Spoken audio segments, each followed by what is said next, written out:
उसके बाद जब सती जी जलने लगी थी, उस समय दक्ष प्रजापति के घर में ही वो जल करके राख हुई। लेकिन जब शरीर छूटने लगा, उस समय राम से एक प्रार्थना करी थी। राम से एक प्रार्थना करी थी, क्या?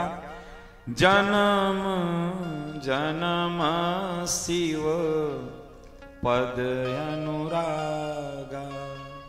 प्रत्येक जन्म में मेरा भगवान शंकर के चरणों में ही मेरा अनुराग हो, मेरा प्रेम हो। मैं प्रत्येक जन्म में शंकर को ही पाना चाहती हूं, लेकिन किसी जन्म में दक्ष जैसा पिता मैं नहीं चाहती।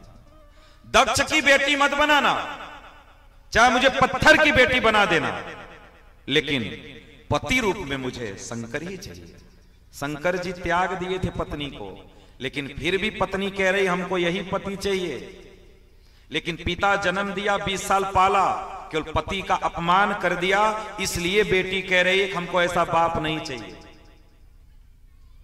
कथा कहती है कि पति के चरणों में ही झुक करके रहना है, माई बाबू के चरण में जाए से कोनो लाभ न मिले। अगर आपका चल सकता है, अगर आपका परिवार, आपकी गृहस्थी चल जाए, तो पति के चरणों में ही शरीर छोड़ देना ही लाभकारी। पति त्याग दिया उतनी पीड़ा नहीं हुई, लेकिन पति का अपमान हो गया, बेटी बनना स्वीकार नहीं करी। बोली मुझे ऐसा पति प्रत्येक जन्म में चाहिए, लेकिन ऐसी पत्नी, अरे ऐसा बाप मुझे नहीं चाहिए। भगवान ने उनको आशीर्वाद दिया। वही सती जी दूसरे जन्म में हिमाचल जी की बेटी बनी, मैना जी की पुत्री बनकर के आई। नारद जी को पता चला, नारद जी गए, हिमाचल आए अपनी पुत्री को लेकर के। बोले आप नारद जी तो भविष्य भी बताते हैं, आप देखिए ना कुछ हमारी बेटी का कुछ गुण बताइए हमारी बेटी का। तब नारद जी हाथ देख करके कहते हैं कि यह समस्त गुणों की खान है जो आपकी बेटी है, इसका नाम उमा अंबिका भवानी होगा। संसार की स्त्रियां आपकी पुत्री का स्मरण करके पति व्रत धर्म का पालन करेंगी। इस पुत्री से आपको बड़ा यश मिलने वाला है, और इसकी सेवा पूजा सब करेंगे। इसकी सेवा करने से, आपकी बेटी की सेवा करने से इस संसार में कुछ भी दुर्लभ नहीं होगा। तब हिमालय जी कहते हैं कि अरे हम दोष पूछ रहे हैं भैया, गुण नहीं दोष बचाइए, क्या है दोष? शंकर जी बोले जब दोष होगा तब न बताएंगे, आपकी बेटी के हाथ में कोई दोष है ही नहीं है। लेकिन एक बात बताएं, आपकी बेटी के हाथ में दोष नहीं है, लेकिन इनकर दुल्हा में बड़ा दोष है, इनकर दुल्हा में बहुत दोष है। बोले कैसा दोष है?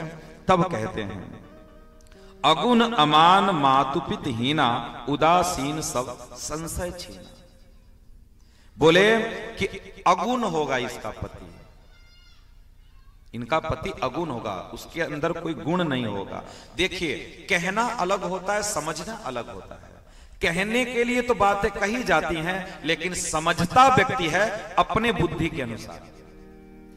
अब फर्स्ट क्लास का लड़का हाई स्कूल की बातें नहीं समझ में आएगा, उसको अल्फा बीटा गामा क्या पता कि क्या होता है, उसको नहीं पता, तो वो उस स्तर की बातें नहीं। अब व्यक्ति को कहा जा सकता है, लेकिन वो समझेगा अपने बुद्धि के अनुरूप। तो नारद जी बोले अगुण होगा, यानी उसके अंदर 3 गुणों में से कोई गुण नहीं होगा, यानी वो त्रिगुणातीत होगा, 3 गुणों से ऊपर होगा। हिमालय जी समझे इनके पति को कोई गुण ही नहीं होगा, मतलब बेकार होगा। अगुण अमान, बोले उसका कोई मान सम्मान नहीं होगा। मातु पितुहीना, उसके माता पिता नहीं होंगे, माता पिता होंगे नहीं, जन्मजात उनके माता पिता है ही नहीं, सनातन से नहीं। मातु पितुहीना, उदासीन, जगत से मतलब नहीं रखते शंकर जी, एकदम उदासीन है, और उनके मन में कोई संशय नहीं है, यहां तक कि नंगा रहता है। ये बात सुन करके मन में बड़ा दुख हुआ, हिमालय के बहुत दुख हुआ। तब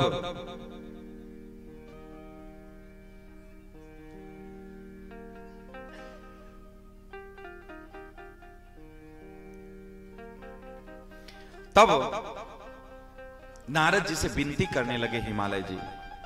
हिमाचल जी नारद जी से बोले कि अच्छा कोई उपाय नहीं है? बोले क्या उपाय? बोले दुल्हा बदलने का। बोले देखो बदलने का दुल्हा तो कोई उपाय नहीं। कह मुनि हिमवंत सुन, जो विधि लिखा लीलार, देव दनुज नर नाग मुनि कौन मेटन है। अभी कल चंद्र ग्रहण लगा था, नीति शास्त्र में एक बड़ा सुंदर श्लोक आया है। सही गगन बिहारी कलमस ध्वंसकारी, सतकर धारी सतदस कर धारी, ज्योतिषा मध्यचारी, विधिरप विधियोगा राहुडासो लिखित। पूरा देखो याद नहीं आ रहा। लिखित मपि ललाटे प्रोज्झितुम कह समर्थ। बोले सही गगन बिहारी, सूर्य चंद्रमा गगन में बिहार करते हैं। ज्योतिषा मध्यचारी, ज्योतिषियों के बीच में रहते हैं, लेकिन फिर भी वो ज्योतिषी भी उनको बचा नहीं पाते और समय समय पर राहु उनको ग्रास करता है। समय समय पर बचा नहीं सकते। क्यों? क्योंकि जो लीलार पे लिखा है उसको कोई मिटा नहीं सकता है, वो होगा ही होगा। जो आप लेकर के आओ होगा ही होगा। इसलिए बोले कि कौन मेटन हार, कोई मिटा नहीं सकता, कोई मिटा नहीं सकता। लेकिन हां एक बात बताएं कि ये जैसा गुण बताया जा रहा है, ये सारा गुण शंकर जी में है। क्योंकि पार्वती जी तो समझी गई थी कि नारद जी जितना गुण बता रहे हमारे भोलेनाथ के अंदर है, और लगता है कि जो हमने वर मांगा था भगवान से वो वर हमको मिल गया। कि शंकर जी के चरणों में प्रत्येक जन्म मेरी रति हो, ये हमारे पति देव शंकर जी का ही ये गुण है। शंकर जी का नाम सुने तब हिमाचल बोले ये पति मिलेगा कैसे हमारी बेटी को? तब कहते हैं जो तप करे कुमारी तुम्हारी, यदि आपकी बेटी तपस्या करने जाए, तप करे तो मिल जाए। तब जाकर के पार्वती जाकर के खूब तपस्या करती है। बहुत वर्षों तक पार्वती जाकर के तपस्या करती हैं और उनकी तपस्या से संतुष्ट होकर के आकाशवाणी होती है कि आपकी तपस्या पूर्ण हुई। सप्तऋषि से आपसे मिलने आए तो आप जानना कि आपकी मनोकामना पूर्ण होगी। आकाशवाणी हुई और उसी समय जब शंकर जी की पत्नी जो सती थी शरीर छोड़ दी थी, तो अब बेचारे अकेले हो गए थे, तो शंकर जी पे रहते नहीं थे। फिर तब क्या करते थे? अब घूमने लगे कमंडल लेकर के शंकर जी।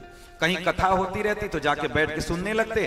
कोई कहता कथा कहता कि भैया कथा सुनाए दो, तो कथा कहने लगते। दो ही काम था, केवल कथा गाना और कथा सुनना।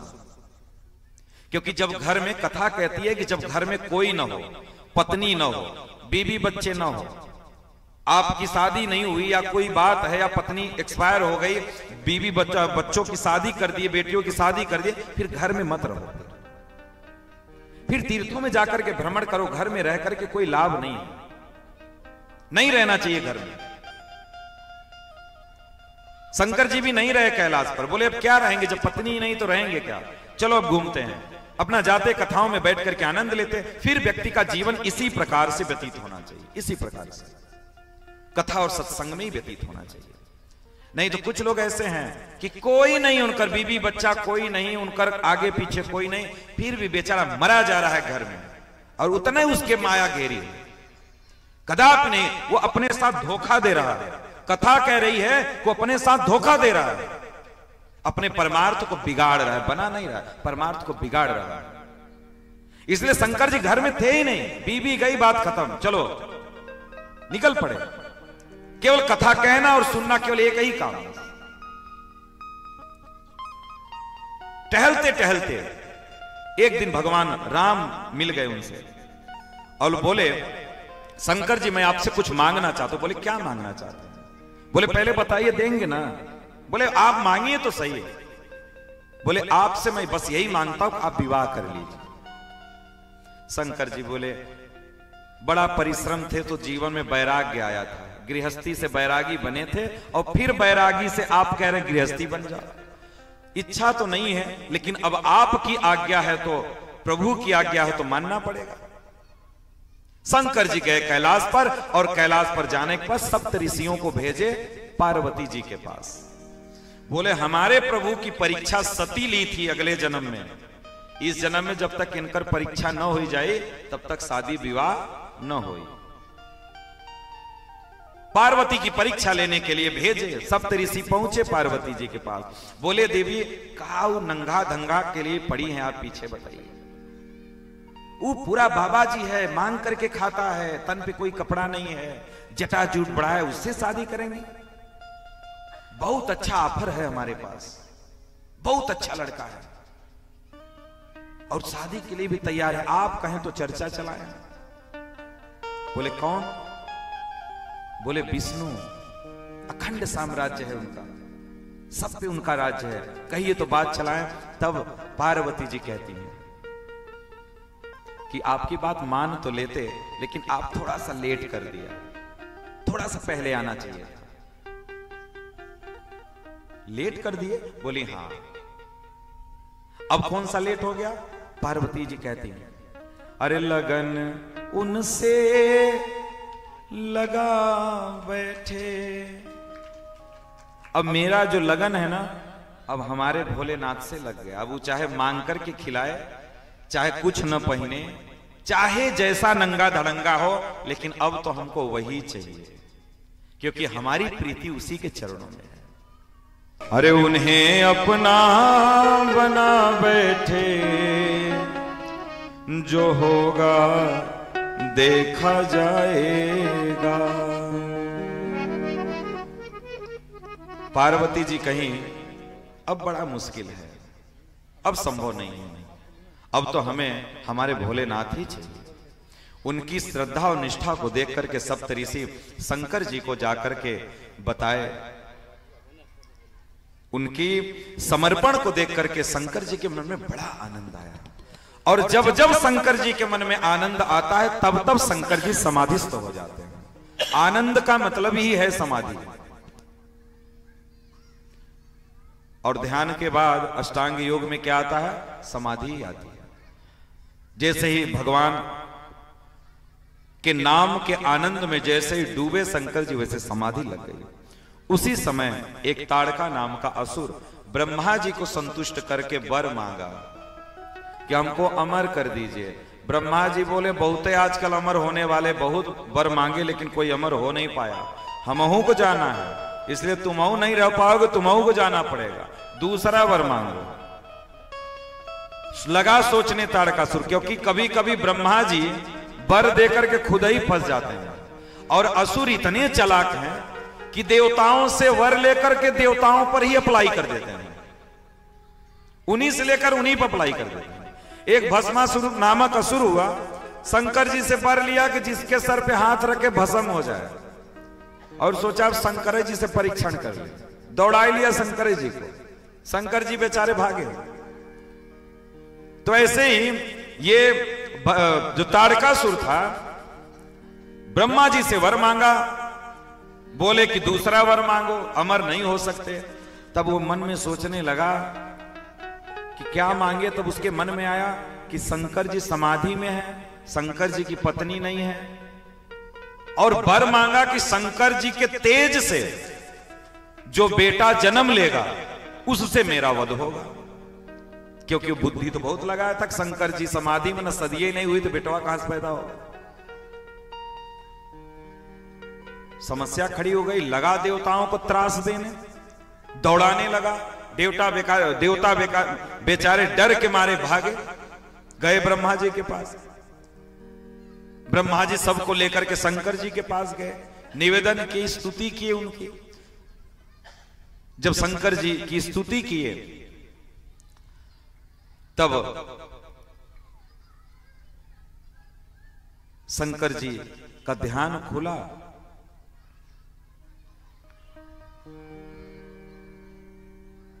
शंकर जी के पास नहीं। सब देवता मिलकर के विष्णु के पास गए।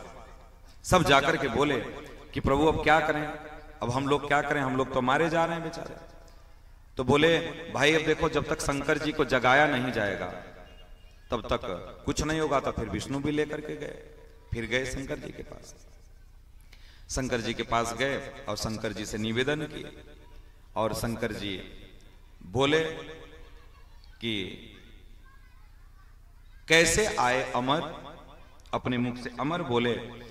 तो सब तो डर ही रहे थे कि भाई अब इनको जगाना, इनको कहना किसी के बस की बात नहीं है। मन ही मन सोचने लगे कि कौन बोले। देवराज इंद्र कहते आप बोलिए, और वो कहते आप बोलिए। कोई कहता ब्रह्मा जी को ब्रह्मा जी बोलिए। तब ब्रह्मा जी बोले कि प्रभु एक निवेदन आपसे। बोले क्या? बोले ये सब देवता ना आपका विवाह देखना चाहते हैं, आपके विवाह में नाचने का मन सबका कर रहा है, आप विवाह करिए, विवाह करें। बोले हाँ। साफ साफ नहीं बोले कि तारकासुर का वध हुआ है और आप विवाह करिए, आपसे संतान पैदा हो तो वो संतान से उसका वध हो, डायरेक्ट नहीं बोले, घुमा फिरा करके बोले। तो शंकर जी तो जानते थे कि देवता तो इतने सीधे हैं नहीं कि इतना आकर के हाथ पैर बिनती गोड़े गिरेंगे। बिना कारण का कोई किसी से काहे के लिए जाएगा किसी के पास? कुछ न कुछ स्वार्थ होता है तभी आदमी जाता है, तभी जाता है। बोले आपकी शादी में जाना चाहते, शादी देखना चाहते। तब शंकर जी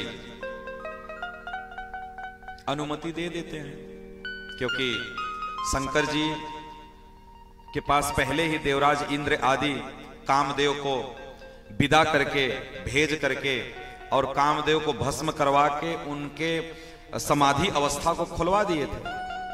क्योंकि पहले तो वो समाधि में ही थे, तो पहले देवता सब जुगाड़ लगा करके पहले उनके समाधि को भंग किए, और जब समाधि उनकी खुली और उनके समाधि में बलि चढ़ा कामदेव बेचारा, तो कामदेव जगाने का तो काम कर दिया था। जब जग गए तब देवता गए उनके पास, तो सब निवेदन किए, और निवेदन करने के बाद सब विवाह का आग्रह किए, और आग्रह स्वीकार कर लिए शंकर जी। बोले ठीक है भाई, अब आप लोगों की इच्छा है तो अब विवाह करना पड़ेगा। उधर पार्वती जी भी तो तपस्या करके शंकर जी को मांग चुकी थी, तो शंकर जी ने अनुमति दे दी। और जैसे ही शंकर जी ने अनुमति दी तब सप्तऋषि गए और विवाह का मुहूर्त लेकर के आए। सप्तऋषि को भेजा गया कि शंकर जी के विवाह का मुहूर्त लेकर के आए। शंकर जी के विवाह का मुहूर्त निकला वैशाख शुक्ल पक्ष पंचमी तिथि। वैसे तो शिवरात्रि को आप लोग मनाते हैं विवाह, लेकिन वास्तव में उनकी जो विवाह तिथि है वो वैशाख शुक्ल पक्ष पंचमी तिथि है। उस दिन भगवान शंकर का विवाह की तिथि निकल के आए, और लोकाचार में चाहे जो लोग मनाते हैं। जब विवाह की बात फाइनल हो गई, सारे देवताओं को कार्ड भेज दिया गया छपवा के कि फलाना तारीख को ठीक 5 बजे कैलाश से शंकर जी की बारात सज धज करके हिमाचल के घर के लिए प्रस्थान करेगी। सबको निमंत्रण भेज दिया गया। अब सब लोग निमंत्रण पा गए, और धीरे धीरे करके समय बीता, और समय बीतते बीतते वो समय भी आ गया जिस दिन विवाह बारात तैयार होनी थी। सब लोग अपना अपना गाड़ी, क्योंकि कार्ड में लिखा था कि यहां वाहन की कोई व्यवस्था नहीं, सब लोग अपने निजी वाहन से बारात में सम्मिलित हैं। पहले ही लिख गया था यहां कोई वाहन नहीं, वाहन की व्यवस्था नहीं की, अपनी अपनी गाड़ी से बारात में जाना। तो जब सबको पता चला कि अपने से जाना है तो बारात में जाना है, तो जैसे आप अपने आस पड़ोस में देखिए, कोई गाड़ी धो रहा है, कोई कपड़ा धो रहा है, कोई प्रेस करवाने के लिए दिया है, तो कोई कुछ कर रहा है, सब अपनी व्यवस्था में लगे थे। सब अपना अपना विमान धुल रहे हैं। देवराज इंद्र अपने हाथी को धुल रहे हैं, मल मल कर नहवा रहे हैं। कुबेर अपने पुष्पक विमान को, इस संसार की पहली हवाई जहाज पुष्पक विमान किसके पास थी? कुबेर के पास थी। अपने पुष्पक विमान को धूल माज रहे हैं, और सब लोग धीरे धीरे करके तैयारी में जुटे। यमराज जी देखे कि सब अपने वाहन को धुल रहे हैं तो हम काहे पीछे रहे। लेकिन यमराज जी का वाहन था भैंसा, अपने भैंसा को मलमल के नहवाने लगे। ले गए अपना गढ़ही में कुदाए और फिर नहलाना उसको शुरू किए। उनके मन में आया कि जब देवराज इंद्र की हाथी इतनी गोरी अपने हाथी को नहला रहे हैं तो हम अपने को काहे न धुल माज करके तैयार करें। सब लोग बढ़िया तैयार होकर के समय से रेडी हो गए। लेकिन शंकर जी बेचारे, कोई घर में तो था नहीं, ये पहली विवाह है कि न तो कोई विवाह गीत गाया गया, न तो कोई उत्सव मनाया गया, न तो रिंग सेरेमनी, न तो दुल्हा दुल्ही नाचे, कुछ नहीं हुआ। हाँ, कुछ नहीं हुआ। पहला विवाह है, उनको तैयार करने के लिए भी कुछ नहीं तैयार करने के लिए कोई नहीं आया। उनके दो भगत थे, नंदी और श्रृंगी और भृंगी। तो श्रृंगी भृंगी शंकर जी से बोले 5 बजने वाला है, देख रहे हैं घड़ी ना, और कोई देवता आपको तैयार करने के लिए नहीं आया। और सबको पता है बिना दुल्हा के बारात बेकार है, कहां जाएंगे। शंकर जी बोले भाई देखो सब लोग अपनी तैयारी में लगे हैं। तो श्रृंगी भृंगी कहे कि कहिए प्रभु, तो हम ही लोग प्रयास करें आपको तैयार करने का। कभी दुल्हा तैयार नहीं किए थे, पहला टेंडर मिला उनको, लेकिन दुल्हा शंकर जी, पहला टेंडर वो शंकर जी को। अब बेचारे सोचने लगे, श्रृंगार उनका, जब शंकर जी का श्रृंगार होने लगा तो अद्भुत शंकर जी का श्रृंगार। श्रृंगी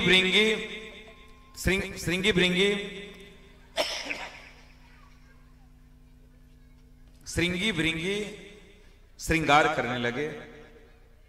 और श्रृंगार सबसे पहले तो दुल्हा को मुकुट चाहिए, और उसको क्या बोलते हैं, मौर बोलते हैं। बिना मौर का तो विवाह होता नहीं, मौर का भी बिना मौर के शादी नहीं होती। और पहले तो अभी कुछ सालों तक, 5-7 साल 10 साल पहले तक विवाह तो खैर मौर लगा के नहीं होता था, लेकिन विवाह में ले जरूर जाया जाता था। अब पता नहीं, तो हम तो नहीं जानते अब 10-12 साल से कि जा रहा है कि नहीं जा रहा है, लेकिन बिना मौर का विवाह नहीं होता था पहले। तो मौर बनाने के लिए बोले अब किसका मौर बनाया जाए, और वो कैलाश में बर्फ ही चारों तरफ। तब श्रृंगार करना है तो अब समय भी हो रहा है। तो शंकर जी की जो बड़ी बड़ी जटाएं थी वो घुमा करके, मुड़ा करके, ऊपर मोड़ करके और जटा से बांध दिया गया। तो श्रृंगी ने कहा ऐसे मौर नहीं होता है। बोले तब कैसे होता है। बोले मौर में दुल्हा के आंख के सामने मुख पर ऐसे ऐसे लटकता रहता है। हाँ, तो ऐसे ऐसे लटकता रहता है। तो बोले भाई अब ये कैसे बनाया जाए। तो कम से कम कोने में, एक कोने में कम से कम 50-60 ठो पतले पतले सर्प नाच रहे थे। बारात में जाना ही था तो सब नाच रहे थे।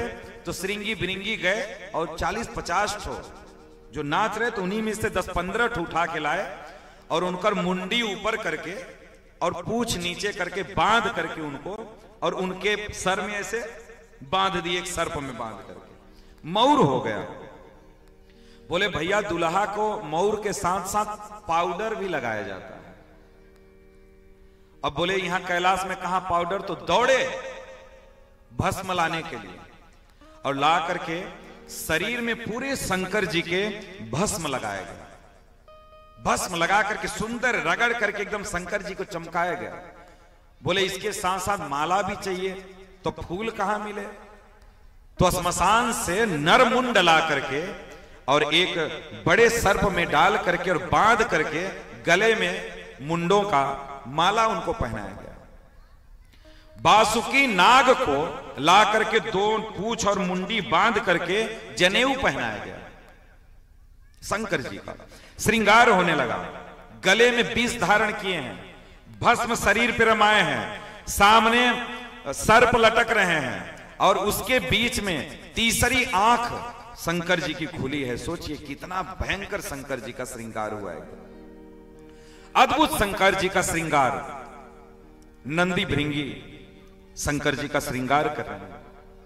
शिव दुल्हा सरकार के श्रृंगार होते बा, शिव दुल्हा सरकार के श्रृंगार होते बा, शिव दुल्हा सरकार के श्रृंगार होते बा, शिव दुल्हा सरकार के श्रृंगार होते बा, श्रृंगार होते बा हो, श्रृंगार होते बा, श्रृंगार होते बा हो, श्रृंगार होते बा, शिव दुल्हा सरकार के श्रृंगार होते बा, शिव दुल्हा सरकार के श्रृंगार होते बा, शिव दुल्हा सरकार के श्रृंगार होते बा, शिव दुल्हा सरकार के श्रृंगार होते बा, शिव दुल्हा सरकार के श्रृंगार। शंकर जी का श्रृंगी और भृंगी मिलकर के बड़ा सुंदर श्रृंगार किए, और श्रृंगार करने के बाद ठीक 5 बजे बारात को निकलना था। सारे देवी देवता सब सज धज करके बारात में जाने के लिए कैलाश पहुंचे। जब कैलाश पहुंचे तो जो देवियां आई थी देवताओं के साथ, उनके मन में बड़ा आस लगा दुल्हा देखने का। अब हल्ला मत कर भैया, बैठ जा।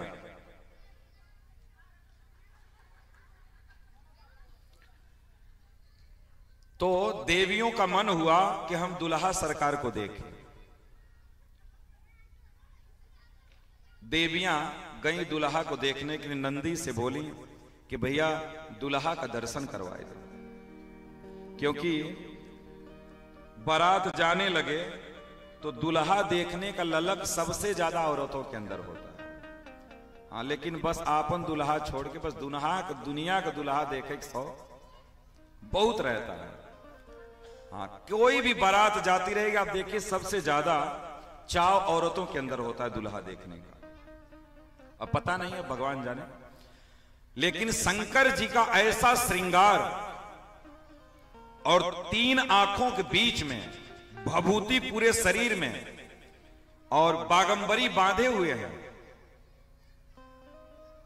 जब देवियों को दर्शन कराए नंदी, तो जब 3 आंख खोल करके शंकर जी देखे तो देवियों का आंख खुला ही रह गया।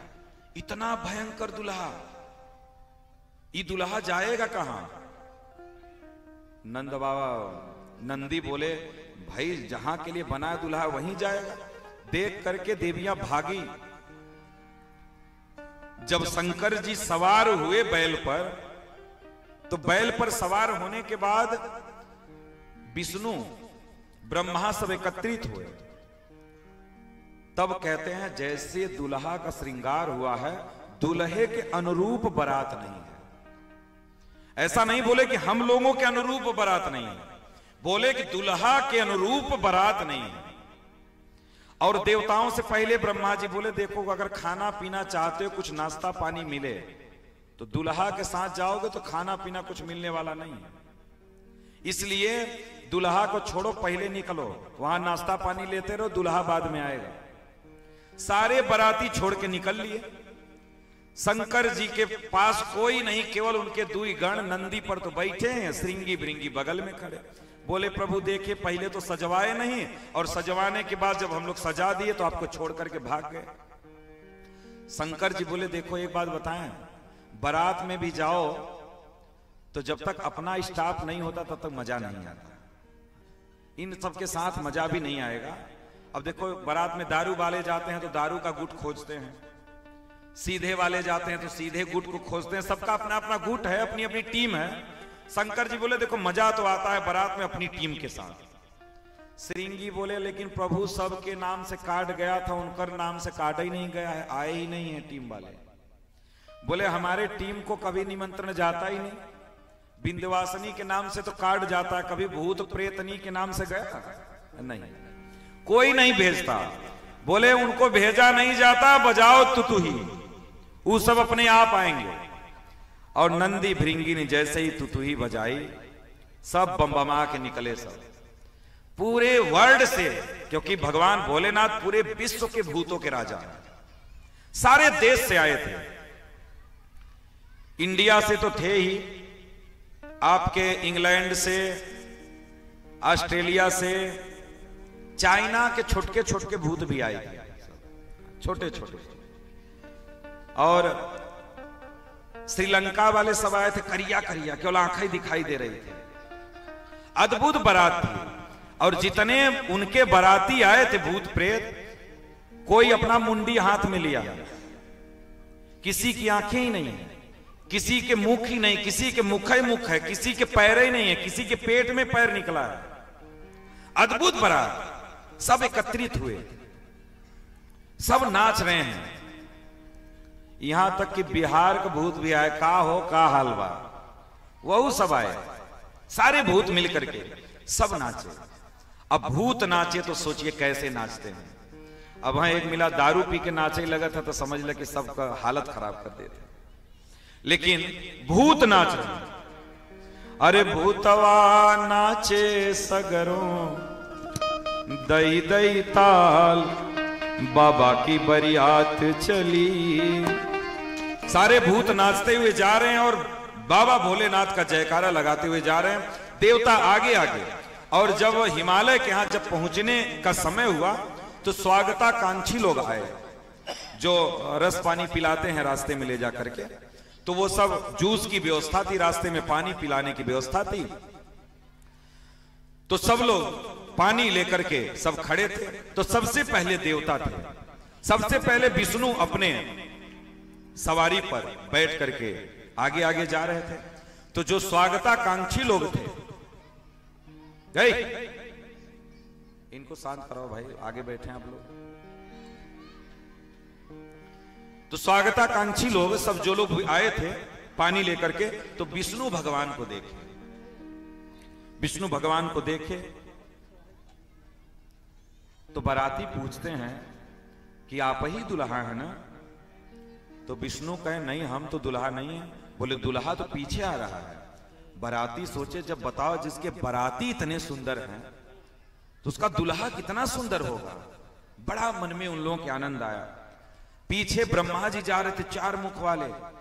ब्रह्मा जी से पूछे आप दुल्हा है ना? बोले नहीं, दुल्हा पीछे आ रहा है। बड़ा मन में आनंद आया।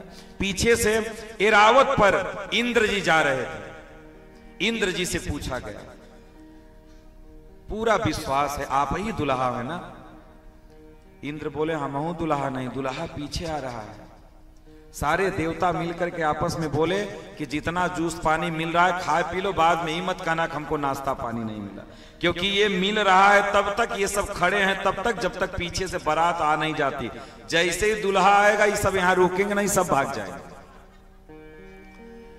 कोई पानी पी रहा है, कोई जींस पहन रहा है, कोई नाश्ता कर रहा है, हाथ में गिलास लिए हैं, वो ऊपर से डाल रहा है, ऐसे दे रहा है गिलास में।